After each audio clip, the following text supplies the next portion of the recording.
अमरवाड़ा उपचुनाव को लेकर वोटिंग लगातार जारी है, लेकिन कुछ ही समय बचा है। 6 बजे तक का समय है वोटिंग के लिए। देखिए किस तरीके से उत्साह था। बुजुर्ग महिलाएं व्हील चेयर पर वोट डालने के लिए पहुंची। उपचुनाव है तब भी गजब का उत्साह लोगों में देखने को मिल रहा है। अमरवाड़ा उपचुनाव में 332 मतदान केंद्र बनाए गए हैं, जिनमें लगातार वोटिंग जारी है। हालांकि 6 बजे तक वोट डाले जाएंगे। सुबह 7 बजे से वोटिंग जारी है, 6 बजे तक वोटिंग होगी, जिसके लिए सुरक्षा के कड़े इंतजाम हैं। बता दें कि यहां मुख्य मुकाबला बीजेपी कांग्रेस के बीच है, लेकिन जीजेपी गोंडवाना गणतंत्र पार्टी के देवरा वेन भलावी ने भी पर्चा भरा था, नामांकन दाखिल किया था, वो भी चुनावी मैदान में है। इस उपचुनाव के लिए 9 प्रत्याशी मैदान में है और जिले में 232 मतदान केंद्र बनाए गए हैं। क्यों अहम है अमरवाड़ा, वो भी जान लीजिए। जीतू पटवारी ने जोर लगाया है, यहां पर पूरी ताकत लगा दी है। सीएम मोहन यादव ने भी पूरी ताकत यहां पर लगाई है। बीजेपी कांग्रेस के लिए साख का विषय है, खासतौर से कांग्रेस के लिए और कमलनाथ के लिए साख का विषय है। विधानसभा चुनाव और माफ कीजिएगा लोकसभा चुनाव में जिस तरीके से कांग्रेस ने, कमलनाथ ने अपनी सीट गंवा दी, उसके बाद अमरवाड़ा को जीतना अब साख का सवाल बन गया है। और फिर से कमलनाथ ने यहां पर इमोशनल कार्ड खेला था अमरवाड़ा उपचुनाव को लेकर भी।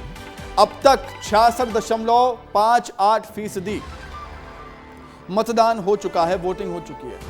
करीब 67% वोट हो चुके हैं, वोट डल चुके हैं।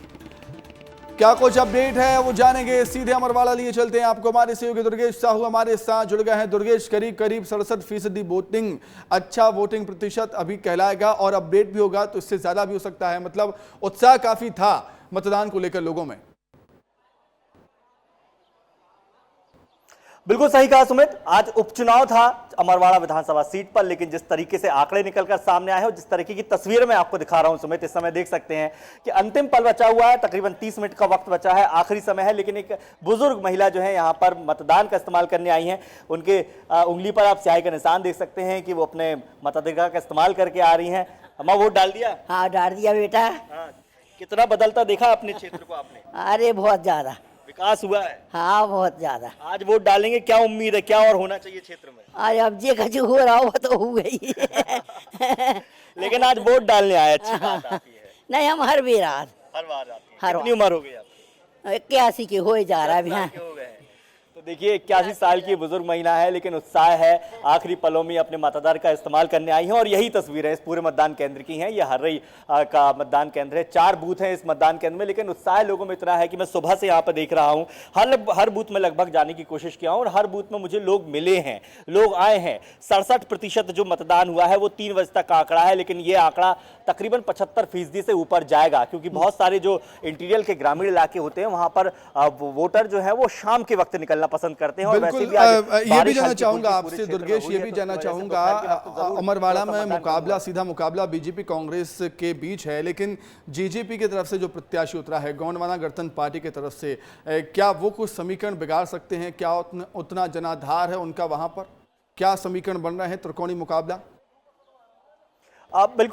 बिल्कुल सुमित, देखिए बिल्कुल आपने बिल्कुल सही कहा कि उपचुनाव है और उपचुनाव में जिस तरीके से हमने छिंदवाड़ा की राजनीति देखी है, ये कमलनाथ के इर्द गिर्द हमेशा रही है, चाहे फिर वो विधानसभा चुनाव की बात हो या लोकसभा चुनाव की बात हो। लेकिन इस बार का लोकसभा चुनाव में जिस तरह से परिवर्तन छिंदवाड़ा में हुआ है, उसकी वजह से ही, उसकी बड़ी वजह अमरवाड़ा विधानसभा सीट थी, क्योंकि यहाँ के जो विधायक थे कमलेश शाह, वो 3 बार कांग्रेस से जीत कर आए और उसके बाद उन्होंने पाला छोड़ बीजेपी का दामन थाम लिया था। और यही वजह है कि यहाँ का जो समीकरण है वो बिगड़ा है, क्योंकि सत्ता पार्टी छोड़ने के बाद वो दूसरी पार्टी में गए और अब चुनाव लड़ रहे हैं। तो निश्चित तौर पर जहां कांग्रेस ने एक नया चेहरा उतारा है, गैर राजनीतिक चेहरा उन्होंने धीरन शाह के नाम से उतारा है, वहीं गोंडवाना गठबंधन पार्टी भी, चूंकि देखिए यह आदिवासी बहुल इलाका है, छिंदवाड़ा सीट जो है वो आदिवासी सीट कहलाती है और यहाँ का अधिकांश जो वोटर है वो तकरीबन 90% से ज्यादा ऐसा वोटर है जो आदिवासी है, बिल्कुल ग्रामीण है। ऐसे में गोंडवाना गठबंधन पार्टी ने अपना यहाँ पर वर्चस्व स्थापित करने की कोशिश की है। देखिए परिणाम जो भी हो, लेकिन त्रिकोणीय मुकाबला हम इसलिए यहाँ पर लगातार कह रहे हैं कि जो कमलेश शाह है वो तो बड़े नेता हैं ही, यहाँ के 3 बार के विधायक रह चुके हैं,